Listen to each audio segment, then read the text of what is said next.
You are listening to Season 2 of The Diary of a Wannabe Writer, the short and often daily podcast in which I chronicle my life and attempt to be a writer by writing daily. Sometimes.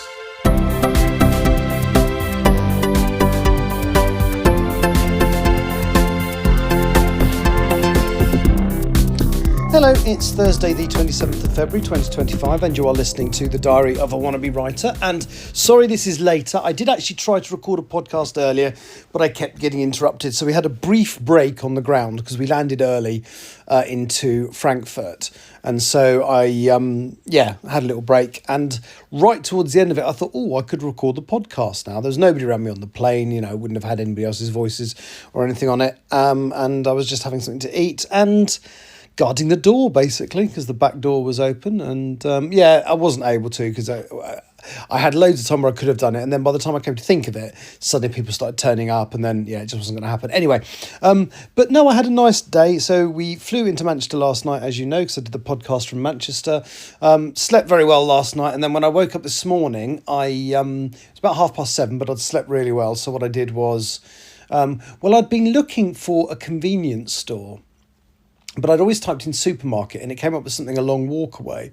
And I tend to use convenience store as a search on Google Maps when I'm in America because that's what they call them. And I kind of did it without thinking. And it turns out that the building literally 20 metres opposite our hotel is a cooperative food. Now, for some reason, the bit of the shop, so the entrance is like on the next street along, so the wall, or the windows that we've got, nothing on the windows says cooperative food, so I had no idea that's what it was. So yes, now I know it's very easy to get stuff. So I had some fruit and yogurt for breakfast, which was nice, and then I had a couple of hours to kill before we had our wake-up call. So I decided, I wasn't going to, and then I thought I might do a little bit of writing, and I wrote the first 1,100 words of what is almost certainly going to be the final chapter of the book, chapter 43. And it's the scene where, so we know Ursula is off with Ronnie and Laura. We don't know why, although obviously I do, because I'm about to write it.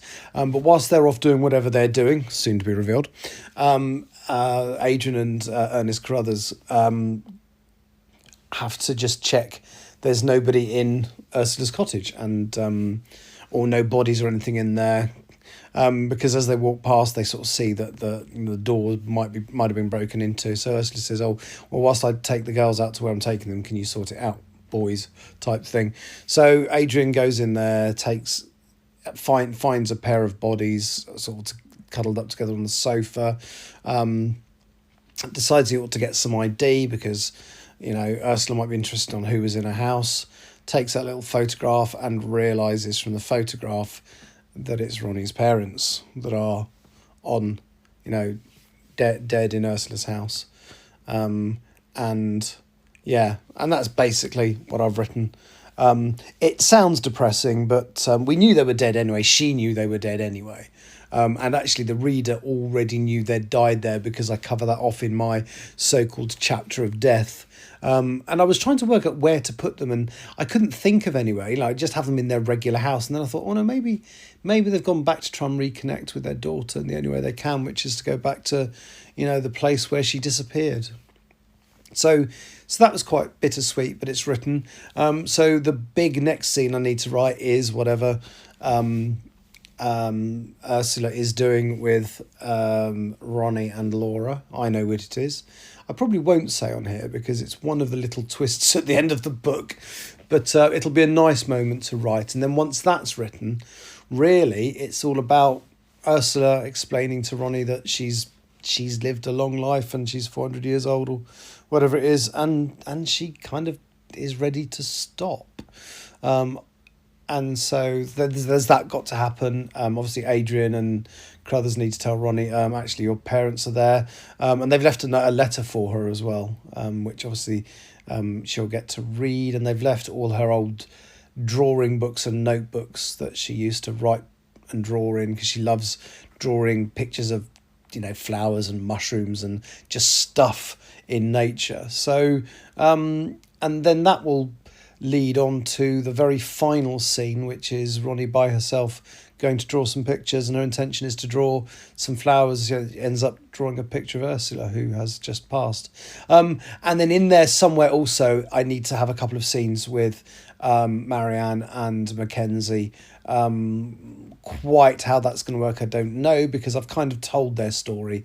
I've told the bits that I needed to tell, the kind of reconciliation and all that, but I want to see them a couple more times because I really like them. So I've got a couple of ideas about what I could do for their final scenes. Well, I know exactly what I'm going to do actually, but so all in all, it's 1,100 words in. I've probably got about another 7,000 words to write. This is all getting me ahead because that's stuff I'd scheduled to do next month. I'm not going to do any more writing today, and tomorrow I will not get any writing done at all because I'm flying to New York. Now, normally I would probably either have pre-recorded a podcast or just not do one on a day where I know I'm not going to get any writing done, like tomorrow.